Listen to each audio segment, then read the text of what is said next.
Hello, good morning, नमस्ते। मेरा नाम कविता शर्मा है और आज हिंदी ग्रामर का नेक्स्ट टॉपिक पढ़ेंगे वाक्य यानी सेंटेंस। सेंटेंस क्या होते हैं और उसके कितने टाइप्स हैं। वाक्य सार्थक शब्दों का व्यवस्थित समूह जिससे अपेक्षित अर्थ प्रकट होता है। ऐसा शब्दों का समूह जिससे हम मीनिंगफुल अर्थ मिलता है, जिससे हमें पता चलता है हाँ इसका ये मतलब है। वाक्य के दो अंग होते हैं। फर्स्ट उद्देश्य यानी सब्जेक्ट, दूसरा विधेय यानी प्रेडिकेट। जो वाक्य है उसमें दो चीज़ें लिखी होती हैं हमें, एक तो होता है उद्देश्य, एक विधेय होता है। उद्देश्य जिसके बारे में कुछ बताया जाता है उसे उद्देश्य कहते हैं, यानी जिसके बारे में बताया, जैसे राम खाना खाता है तो हम राम के लिए बता रहे हैं ना, तो राम हमारा उद्देश्य होगा। क्या उद्देश्य होगा? राम। राहुल खेलता है, इसमें राहुल जो नाम है। सचिन दौड़ता है, ये नाम है, तो ये उद्देश्य है हमारा। प्रेडिकेट नाम के अलावा जो सेंटेंस होता है उसे प्रेडिकेट यानी विधेय कहते हैं। वाक्य के उद्देश्य के बारे में जो कुछ बताया जाता है उसे विधेय कहते हैं।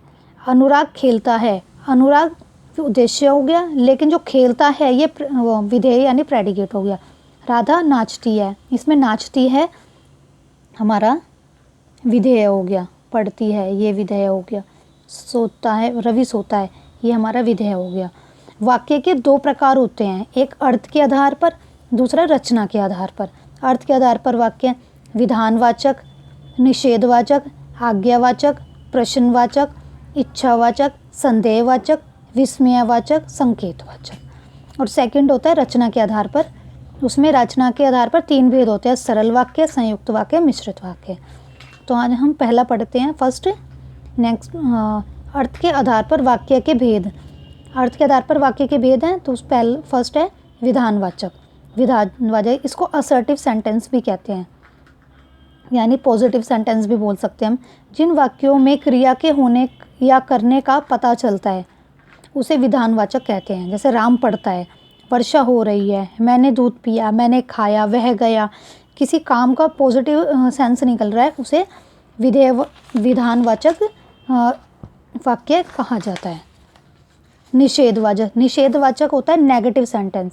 जैसे जिन वाक्यों में कर्म ना होने का भाव प्रकट होता है उसे निषेधवाचक नेगेटिव सेंस निकलता है। इसे तुम मत जाओ, मत ये नेगेटिव आ गया। तुम मत लिखो, ये भी नेगेटिव हो गया। तुमने खाना नहीं खाया, तुम मुझसे मिलने नहीं आए, मैंने दूध नहीं पिया, मैंने खाना नहीं खाया, वह काम नहीं कर रहा है, और वह वहाँ नहीं गया, उसने काम नहीं किया। तो ये चीज़ें नेगेटिव सेंस में होती है, ये विधेय निषेधवाचक कहा जाता है। पहला है पॉजिटिव वाला जिसका नाम है विधानवाचक, सेकंड है निषेधवाचक, थर्ड है आज्ञावाचक। इम्परेटिव सेंटेंस जिन वाक्यों से आज्ञा, प्रार्थना, उपदेश आदि का बोध होता है उसे आज्ञावाचक वाक्य कहते हैं।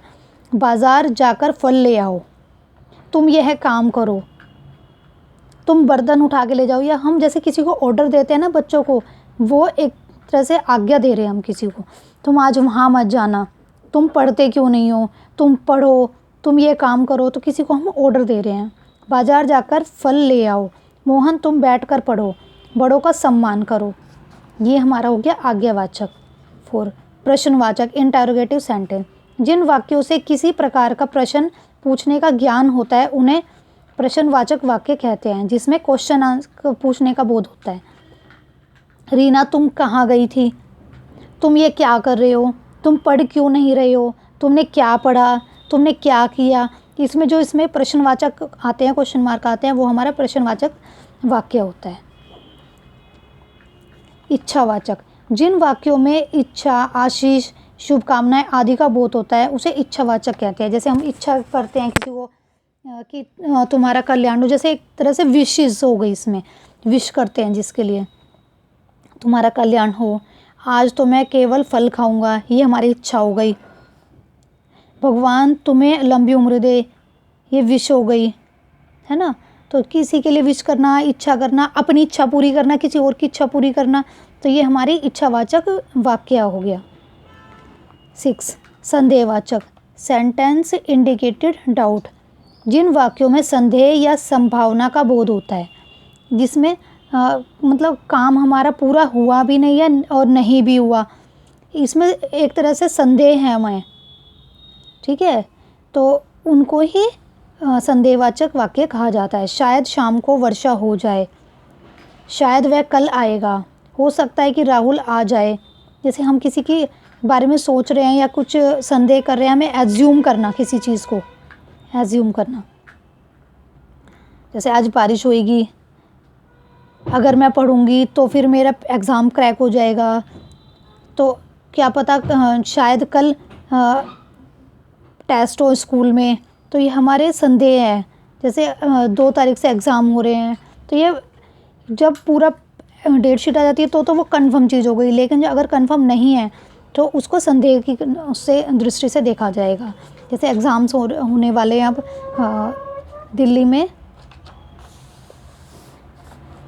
10th 12th के, तो उसकी डेट फिक्स हो चुकी है वैसे। तो जब फिक्स नहीं होती हम संदेह लगाते थे कि शायद मार्च में या फरवरी में उसके एग्ज़ाम होंगे, ठीक है। तो जो हमें फिक्स नहीं होता है, एज्यूम करते हैं, उसे संदेहवाचक वाक्य कहा जाता है। विस्मयवाचक एक्सक्लेमेटरी सेंटेंस, जिन वाक्यों से आश्चर्य, घृणा, क्रोध, शोक आदि भावों की अभिव्यक्ति होती है उन्हें विस्मयवाचक कहा जाता है। आश्चर्य होना, घृणा करना, क्रोध, शोक आदि भावों का, इसमें इमोशंस आते हैं। वाह वह कितनी सुंदर लड़की है, तो इमोशन से निकला। हाय उसको चोट लग गई। शाबाश तुम अच्छे अंक से पास हो जाओ। तो ये सब वर्ड्स हो गए ये विस्मयवाचक।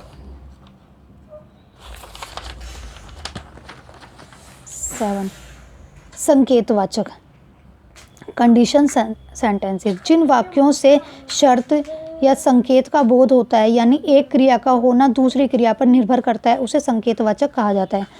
जैसे हम किसी को इशारा कर रहे हैं किसी चीज़ का, जैसे यदि परिश्रम करोगे तो अवश्य सफल होगे, अगर वर्षा होगी तो फसल भी अच्छी होगी, पिताजी अभी आते तो होंगे, अच्छा होता।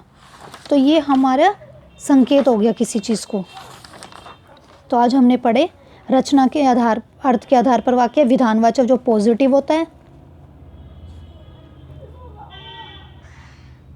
निषेधवाचक नेगेटिव सेंस वाला होता है, आज्ञा किसी को आज्ञा देना, ऑर्डर देना, प्रश्नवाचक इंटेरोगेटिव,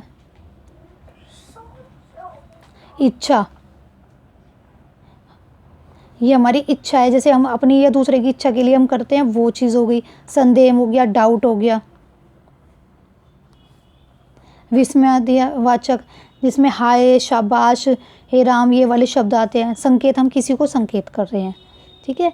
आपको मेरी क्लास अच्छी लगी तो उसको प्लीज़ लाइक करें, शेयर करें, सब्सक्राइब करें। नेक्स्ट क्लास में हम वाक्य के सेकंड टाइप पढ़ेंगे, अर्थ के आधार पर, रचना के आधार पर वाक्य के भेद, ठीक है। Thank you.